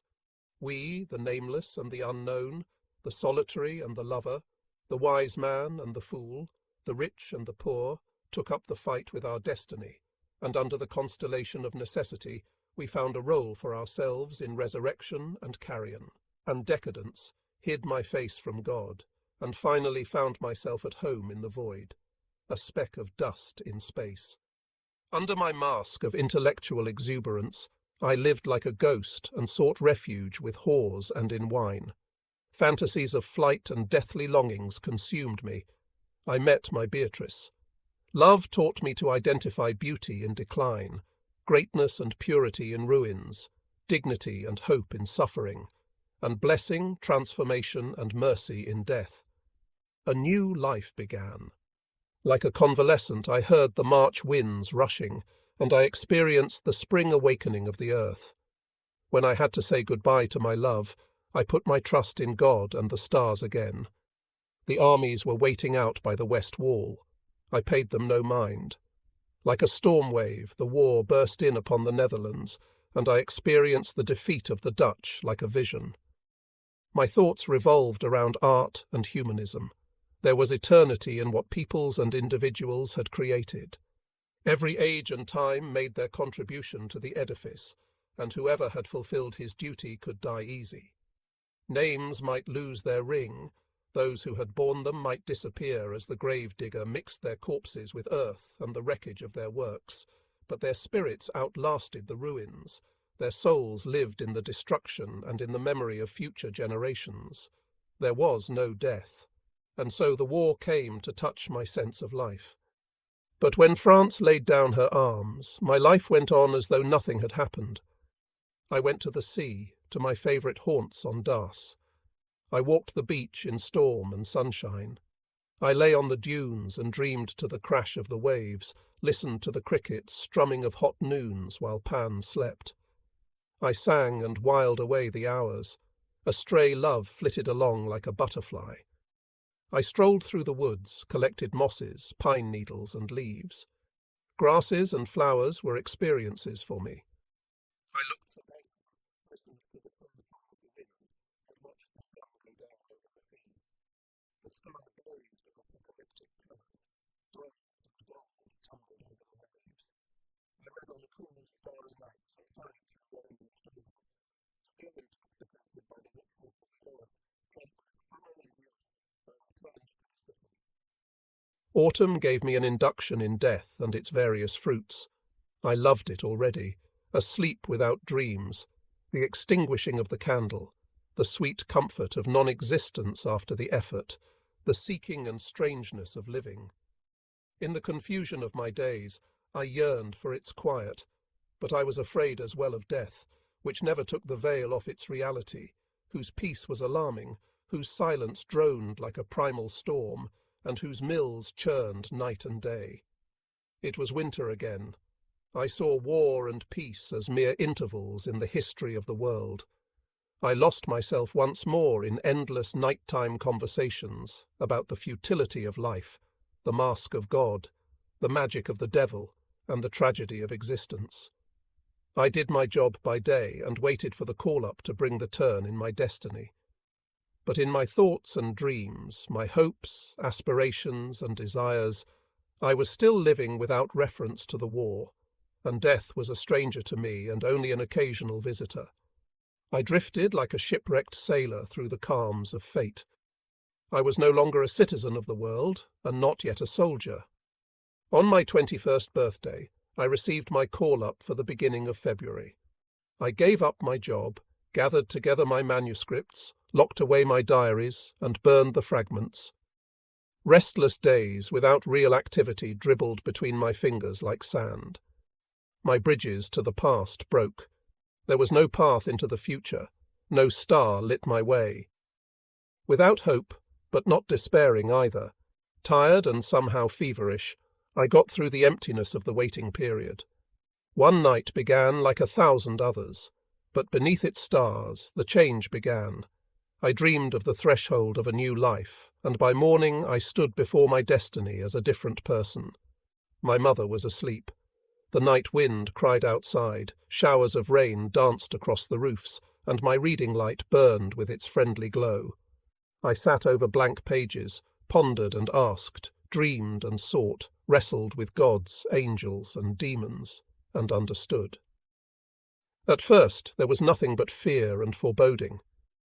We stood at the gate to no man's land and felt the nearness of danger and pain. The years of darkness were beginning as the stars had decreed. Like beggars, we left behind the wreckage of our youth, freedom, love, mind, pleasure, and work. We were required to subject our own lives to the will of the age, and our destiny began like a tale of duress, patience, and death. We could not escape the law. There was a breach in our unfinished sense of the world, and like a dream, the march into the other and the unknown began, and all our paths ended in night.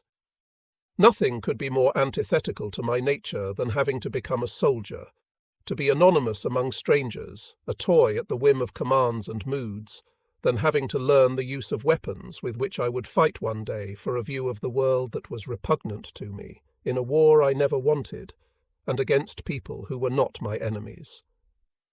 Like a condemned man, I hesitated on the steps to the scaffold, and felt the sword graze my neck. The judge had broken the staff over me, and in my powerlessness I accepted his sentence. That was my abdication. I smoked, I wrote a line, I drained a glass of wine. The clock ticked, the light flickered along the spines of my books and on the piano. There were aromatic pine twigs in a vase, and Christ's thorn flowering. Hours dropped into the sea of time. The night advanced, and I kept my vigil, pondered and dreamed. The terror of the army years ahead left me no rest. I thought back on the last months of my own life. Like a hungry man facing a long period without food, I hastened through books, concerts, plays and parties, hectic youthful amours and thoughtful hours in the garden of youth. But that night music brought me no consolation, comedy no forgetting of self, tragic drama no reconciliation with my own fate. Every instance of beauty served only to heighten the pain of farewell, and even wine sharpened the anguish of my thoughts. I leafed through records, memoirs and accounts of the previous generation's world war, looking for a stance, a way to confront what could not be averted, to know what awaited me, and to understand the war, to learn my own part in it, and to force conflict, danger and death into my sense of the world. But my reading was as unavailing as my conversations with myself, and as every conversation with others, in the shade of melancholy and laughter. I switched off the light, pulled on my coat, and quietly closed the door after me so as not to wake anyone. The cool night wind riffled through my hair. The moon was hidden behind the clouds, no streetlight lit my way, and there was no one abroad. I wandered through streets and lanes like a stray dog. Everything I passed carried associations of longing and adventure, despair and mania. I went home, and once more sat pondering in the ring of lamplight. Midnight came, and I was still up. In the beginning was suffering.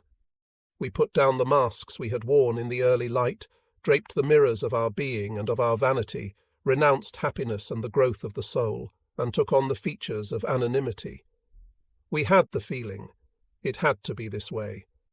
We had a lot of past history to atone for. Now fate made us acquainted with the form of our repentance. We accepted it, like a monk the scourge. Under the mask of a soldier, we settled our debt, and to atone for past lives of deception, frivolity, and illusion, we consecrated ourselves to pain and danger. We were ready to suffer. Travel was not in my thoughts, any more than adventure, sowing seeds, or a secret maturation. The clock hands spun around. The hourglass scattered its sand. The distant roar of mines, mills, and ports beat against the window. Footfalls echoed away. The loving and the lost were all long since asleep. My room became an island in the cosmos. This was where the light burned for my solitary thinking, my questioning, and my guessing. The future was determined by the years ahead of soldiering. Our fate disentangles itself, and the form acquires definition in what is to come. We were looking for the future. We had a lot to offer and to desire, and now all streets led into life. Fate was something vague that had barely touched our friends, encounters, books, and dreams. As yet we were not marked by anything substantial, anything experienced and lived. But now pitiless life would shape us. We would ripen in denial, survive in hostility, and preserve what was ours in battle. War, the father of all things, was showing us the way. Questions and interpretations loomed in the distance, and we guessed at a good outcome. Our essence was ripening within us. Nothing divine could be taken from us, so long as we kept faith with our humanity.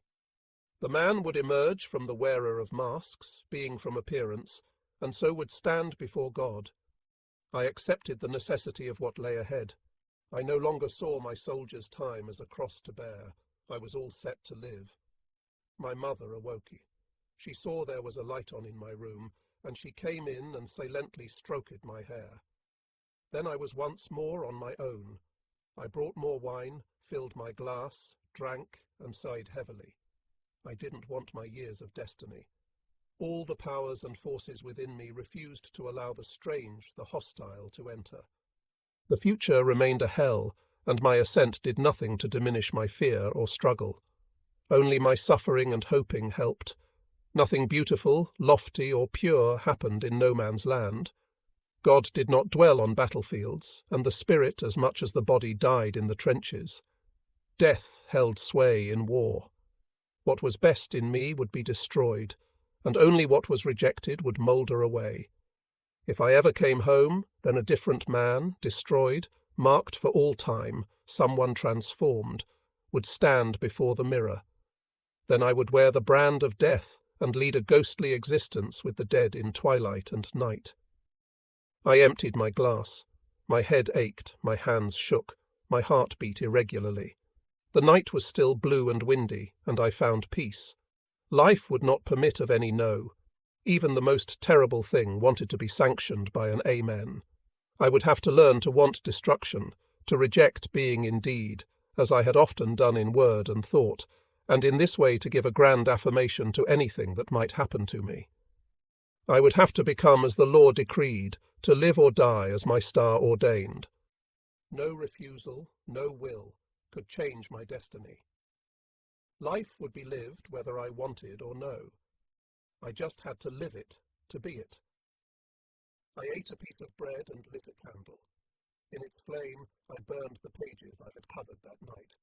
Then I opened the window and scattered the ashes outside. Dawn dimmed the stars. Day broke, and life went on. It came over me like an awakening. Dreams and images blew away. I looked to the light.